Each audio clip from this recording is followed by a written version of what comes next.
Justin, I was going to try to give us a joke to start this one off, but I did not. Do you know any good jokes for a 23rd episode here? No. I needed a little more lead time than 3 seconds after we go live for You, a you, 23rd related joke. oh my But goodness. if you punt, maybe I'll find something for a second. Well, and of course It's the I'm first like, Friday in February. it is. It is the first Friday in February. Welcome everyone to the multifamily weekend update, episode 23. Oh, I do have a joke about. You got one? Yeah, here we go. Why did 23 break up with 22? Oh, jeez. I don't know. Is this a Tinder joke? No, it's an episode joke. We're on our 23rd episode. It broke up because it realized it needed some space. It was odd like that.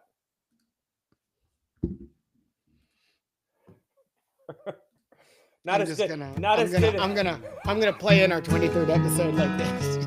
Yeah, that's pretty good. It's February 7th. This is true. Well, I'm excited. Hey, everyone. I'm I am Eric too. Sharpe. Justin I'm here with Dilley. Justin Dilley. Welcome to episode 23. We actually have a lot to cover today, so I'm We going to do. kill this. But we're excited to chat today. We have a lot to cover. I lost my notes, but they're up here somewhere. Yeah, there's a lot of F words happening in February. A lot There of is. Fs. At least this Uh, week. And we have a company that starts with F. That's right. We do. We have our secret guest is not a secret. Let's bring Mhm. him on here. It is Eden Chai. Welcome, Eden. Thanks so much. I'm excited to come on the show. Awesome. Eden is the co-founder and CEO of Flair, our F, adding to the Fs today. Mhm. So Eden, we want to start you off today on the show because you were talking about something pretty interesting this week, and we picked up on it. First of all, tell us a little bit of your background so we know, where you are in the world of multifamily. For sure. Well, back in 2018, 2019, I was doing freelance digital marketing. I also had a corporate job, and my best friend from high school was working at a management company. So a little uh, typical kind of multifamily story. That was his first corporate job, and he said, "Eden, you know about SEO. Why don't we start working together? Because I got some fun stuff to do here." And we find all these like very basic issues. Not to call anybody out. I'm not going to call the company out, but we find some very beginner issues, and we were like, "This is crazy! Like, there's so much work to do. Like, let's get started." And as we're talking to his employer, they go, "Oh, like we're not the only ones who have these kinds of issues. Like, this is how most companies are run." And so, like, the light bulb started going off in our heads, and we're like, "We have to be in multifamily full time for sure." So we started an agency 2019. In 2022, we started building technology, and now we're fully Flair, just multifamily technology company, and building tech to solve a lot of those issues that we were encountering. It's a lot of fun. Awesome. Great. Well, so tell us, you picked up on, in the last, obviously, last couple of years, you've been able to pick up on some of the trends and challenges inside of multifamily and specifically in marketing. So, maybe kind of walk us back on this idea that you had about the secret shopping and maybe tell us a little bit more the inside baseball on, when you first kind of thought of the idea and then moving forward into like building it. For sure. Secret shopping is something that I never really thought about. I actually thought when I first heard about secret shopping, I thought it was kind of a funny concept that like a management company would pay to secret shop themselves. It's kind of like, oh, I did the internal audit and there's no fraud, people, like, and it's like, oh, the government audited itself and they found no problems. Yep, And so yep. I always personally thought that was kind of a funny concept because we work with a lot of ownership groups and investment companies that hire tons of third party, and they go, oh yeah, like they put it on the budget. There's secret shopping on the budget. I was like, it should be on your budget. Why is it on their budget? That's just my opinion. That's just my 2 cents. It's a good call out. That's a good call out. And I never really thought twice about it, but we came out with a new leasing accountability platform that basically automates outbound calls for leasing agents, and it really improves speed to lead, but being phone first. And I'm kind of a typical sales guy, so when I see a lead and I see a phone number, I'm calling it. And for some reason in our industry, we are not phone first. We have this saying that everyone says, oh no, we engage leads the way they engage with us, thinking that we're being very considerate. Oh yes, they emailed me, so let me email them. Where's that email going? Probably to spam or the Gmail promotions tab. It's not really going anywhere.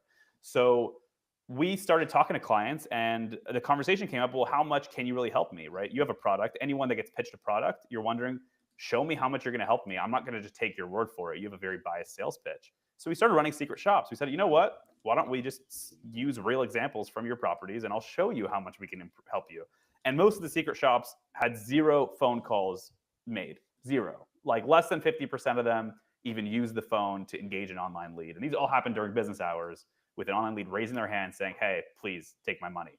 So as we were doing that, we built software to make it easier because this kept coming up. Like it just kept coming up. Like, okay, like how much can you really help me? I don't know if your product is worth the cost. And so we started building software, and then people start going like, can I buy this from you? And I was like, that's really just a tool that we use internally. It's not like, you know, it's very scrapped together. We just use it internally. Like it's not really a product. So we added it as a feature to our platform. But by doing that, we also just decided, let's just make it a free tool because people love it so much. It's a great marketing piece for us, and people are finding some really cool stuff with it. So that's kind of how it was born, really out of us using it to show clients how much we can help them. And then people kept asking us for it until we just made it free and public. Cool. Awesome. Very awesome. So, you know, what has the response been? I mean, obviously, you know, you posted about this. What are some things that have kind of come up in conversation right off the bat? For sure. So just to give some context, what the product actually does is it lets you create a digital secret shopper. So Justin, I saw you created an account. You can go create a community, and then with one click, it will generate a prospect with a real email and phone number that you can submit to your properties. And it's totally randomized, totally automated for you. Once you submit it, log back into the portal, and you can see all the follow-ups that a property made via call, email, text, voicemail recordings, all that kind of stuff, so that you can really just see what's the experience from the prospect side. That's awesome. Now, as far as the feedback goes, when we put this out there, we said, great, this is a great way to anonymously test leasing and leasing competence and ability. That has actually been the secondary benefit. And the primary benefit has actually been more UX related. We're finding people who have old property names from before they rebranded 2 years ago in the email signature, because it's just a variable that no one ever updated. We're finding people who are layering tech that's competing with each other outright. So you've got your CRM doing email and text automations, and your AI leasing doing email and text automations at the same time, blowing up your prospect from 2 different email senders, 2 different texts. So I would say, I mean, I'll pull my customers for this. It seems like the primary benefit has actually not been so much to test leasing, but just to test your tech stack and the prospect experience, because those kinds of things, when they go unnoticed, are like those silent killers. It's like you don't know you have termites in your house until suddenly half the wall needs to come down and the whole house needs to be torn down because it's just slowly eating away at you. And that's kind of been the really cool feedback that we've been hearing. That's interesting because it's not, I mean, I'm obsessed with like customer journeys, right? And at the end of the day, it's like end to end, but it's kind of like practice before the game. I mean, you just want to make sure that tech stack is working right first, make sure everything communicates properly first. Once you know that happens, then you can work out the kinks of, or it's an old logo on the 5th email that goes out, right? It's, you know, the verbiage is wrong, the headline, you know, all these kinds of variables, like you said, that sometimes get input in or not checked later on. I mean, that is little by little chipping away at the customer experience, you know, the brand image of the apartment, of the community, ultimately. And, you know, these are the kinds of things, I'll give our industry some credit. The people who are in charge of this usually are extremely slammed, right? Ever meet someone that goes, I'm in charge of 80 properties, right? So how much bandwidth do you really have to do this kind of proactive work? What you really want to do is we've kind of designed a system where you want to have the vendor do this for you. You want the solution to take care of this. Like, listen, I'm hiring you. I expect you to figure this out and not me, because I'm dealing with 80 properties here. Right. But that obviously that's not always the case. And these solutions, these problems end up coming up time and time again. So I'll give us some credit. Bandwidth is super strapped. So, but the thing is, these really are silent killers. And what I tell everyone to do when they sign up for the tool the first time, Justin, you should do this, is shop your property, shop a competitor. and just, Mhm. we're always comparing properties based on public information. But what about the information of how they're actually talking to prospects? This is information that, because we consider it hard to get or harder to get, we don't actually compare. But the prospect doesn't differentiate. The prospect's not thinking about, oh, here, this was the public facing stuff that I dealt with this property, like the reviews, the website presentation. And then this is when I was actually talking to them. The prospect is like, this is one experience and this is my experience. But when we do comps, we're like, oh, they have this special and their rating is this and ours is this, and their pool photo looks a little bit better than ours. But the prospect is not, separating these two things, which is why I think people have benefited from this tool, is it just paints a clearer picture when your prospect's really comparing to different communities. Yeah. I have a couple questions. I'm leaning totally into this F thing today. So as a founder, what's like fun and frustrating? Like what are the things that are, because how long have you been a founder of this company? I've been a founder for 5 years, specifically for Flair. That's been like two and a half years So now. so what's a Flair, at least in the world of Flair, but in any of your founding experience, what's stands out as fun and what's really frustrating, like that you live with on a daily basis or notice? What's fun is definitely seeing these kinds of projects come to life, right? This is very much one of those projects where if you're working at a bigger company, it's usually hard to get approval for these kinds of things. And that's ultimately why I'm a founder, is I like being able to live and die by my own sword.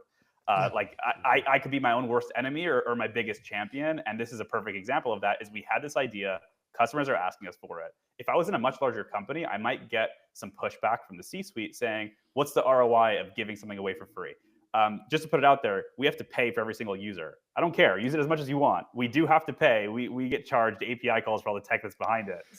So I just see that as a marketing investment. And if I was at a bigger company, I think it would easily get a lot of pushback, being like, why would we give away some of our core functionality for free? How is this going to translate to bottom line revenue and all that kind of stuff? And I love being able to be in the seat of saying, I don't care. I'm going to try it. I'm going to see if it works. Yeah, you'd have to prove that business case, and that would take time, and and then it's over. It's gone. The moment's I gone. convinced myself in the mirror.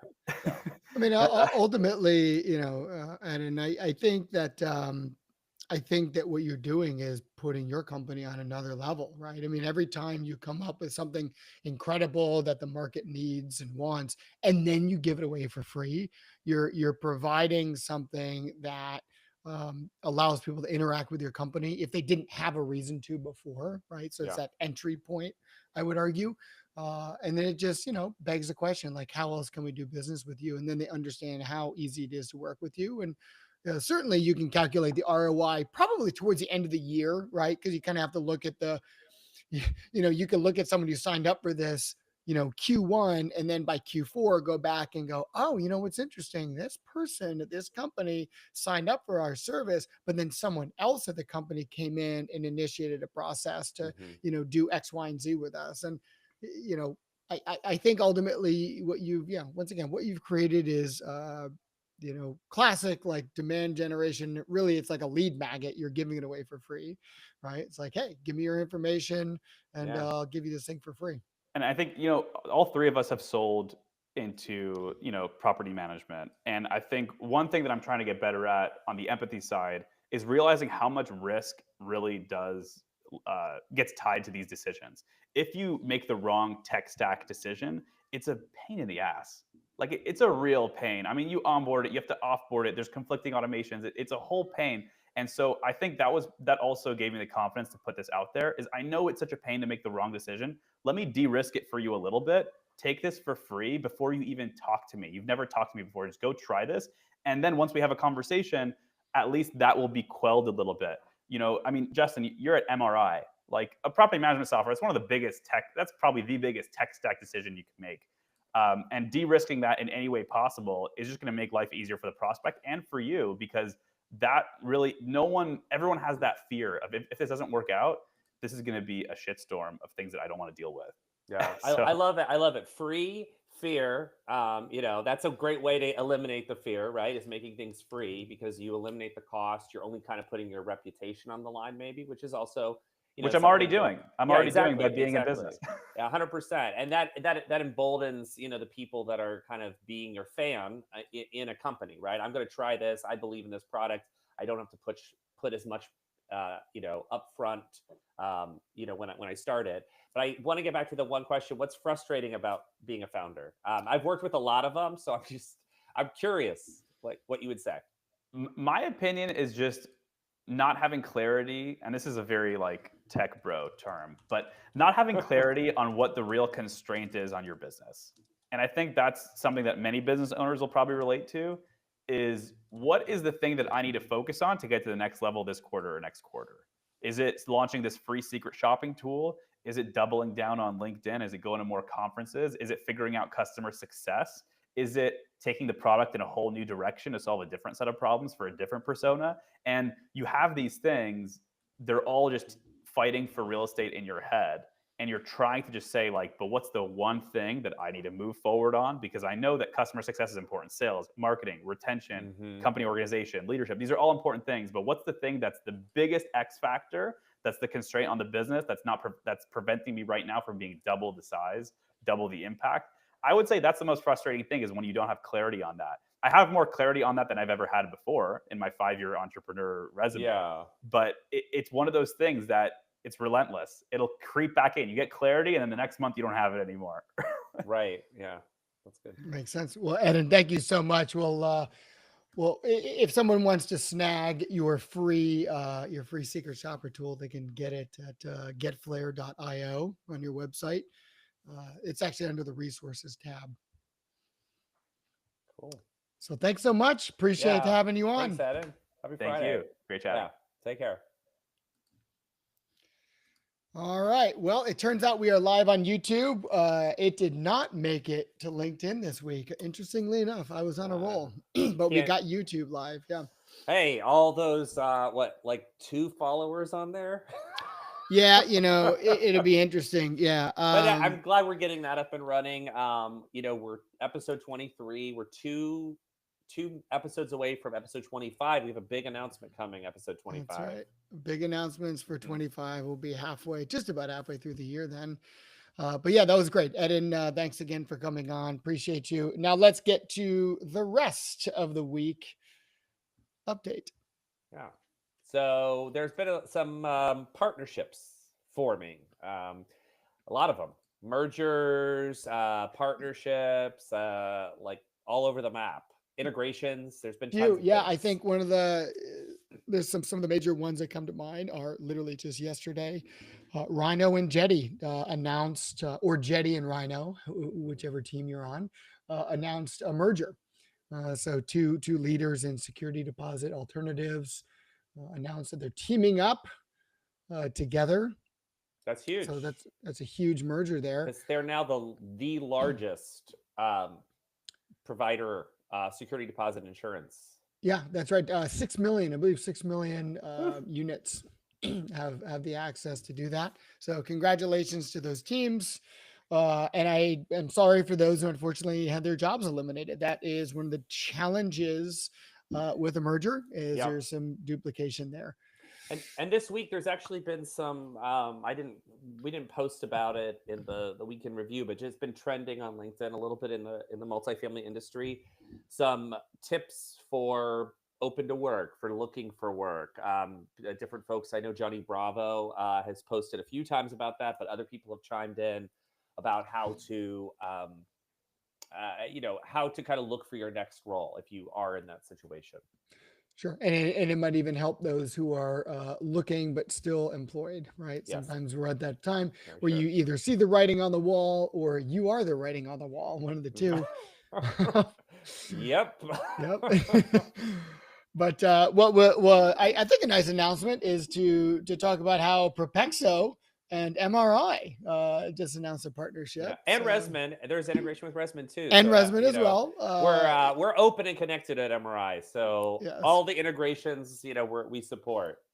That's right. So Propexo does, they have a unified API that allows lots of prop techs and property managers to essentially get access to the data they need. Yeah. They're huge news. And I also saw that Igloo, which looks to be like access control, I believe, is integrated with Elise AI. They've partnered up. So that's pretty exciting. It looks like that's going to open new doors for operators, for owners, when they're trying to, centralize that resident experience. Yeah. Yeah. This is good. Centralization, little by little. It's Mm-hmm. happening. It's on Mm-hmm. its way. Yes, and Um, what else? Centralization. I'll loop into what Don has been talking about. Dom has been his next series. Last year he was wrapping up fraud, a series of fraud experts that he did. This chunk of this podcast series, 20 for 20, is all about maintenance centralization. I think he's like 1 or 2 episodes into this series, so that's something to check out. this is good. Yeah. I do like this. I love the company Poo Prince. They're celebrating. Happy birthday, Ellie from Poo Prince. Ellie is either the CEO or the COO's dog. They celebrate their pet's birthdays, and I love following their LinkedIn. I love following their social media. They do a great job. Yeah, happy Yeah. birthday, Ellie. Happy birthday, Ellie. Well, there's a pretty big piece of news that's going to be changing the multifamily Mhm. industry. There is a new HUD secretary by the name of Scott Turner, Mhm. and according to Jay Parsons, he's the bee's knees. So Scott Turner he's a builder. He's one of the few HUD secretaries that has Mhm. actually built property, which is great. He's a former NFL player, which doesn't do anything except for letting you know that he can bench press me. He could definitely Yeah. bench press me. Yeah, no, it's very exciting in terms of sort of the way things will be regulated. I agree with Jay on that. I just to call out to be aware that some of the DEI, the like moving away from that initiatives that the government is doing may impact the industry in terms of taste. I think a lot of people in the multifamily industry are still supporting those initiatives Yeah. to strengthen diversity. But I think there may be some kind of legislation that kind of prevents that happens. Sure. This is true. Scott Turner, without a doubt, is the pedigree of someone who should be in this position. Actually, Hmm. previously worked in the Trump administration as well, and he was a champion um, for for no doubt a lot of initiatives. But we're excited to see him get sworn in here and get rocking and rolling. Yeah. So he's going to be taking a look at a lot of different things. The opportunity zone is something that he basically created in the previous administration, allowing for basically tax incentives to get access to building in certain property, certain area. Yeah. But yeah, hopefully he'll cut through some of the red tape so we can get more, more apartments built and rocky and rolling. Because at the end of the day, I think we all know that if you want to reduce the housing price, the price of owning and renting a home or an apartment, you need more supply, and that's really bar none. That's the answer. Hmm. Let's get more built. Let's get more in the market. So it's exciting to see Scott Yeah. take the For reins sure. here. For sure. And yeah, those were the kind of the big ones. I think the FCC, it was official that bulk billings banned. I know they talked about it last week, but it's now in effect as of this week. That's good news. Well, yeah. Oh, I should say the FCC is basically dropped it. They basically Right. dropped, Yes. Exactly. yeah, Withdrew it. Yes. Exactly. withdrew the bulk billing inquiry, if you will. So they're no longer going after that. Which allows owners, operators to get better pricing. Yeah. Buying things in bulk. Why not? Correct. Makes sense. Yeah. It's a Well, I pretty think full Friday, right? it's a pretty freaking fantastic full Friday. Agreed. Well, we'll see you next week. Same time, hopefully on LinkedIn this time, or on YouTube, or both, depending on where Eric throws us. That's where we'll go. That's right. And we'll we'll post a recap of this, of course, on our LinkedIn channel. We'll Mhm. see you live next week, Friday, February 14th. It'll be Valentine's Day. Oh, We'll wear some red, maybe. Maybe we'll yeah, wear some red. yeah. Yeah. Sounds good. All right, everyone. Thank you. Have a great weekend.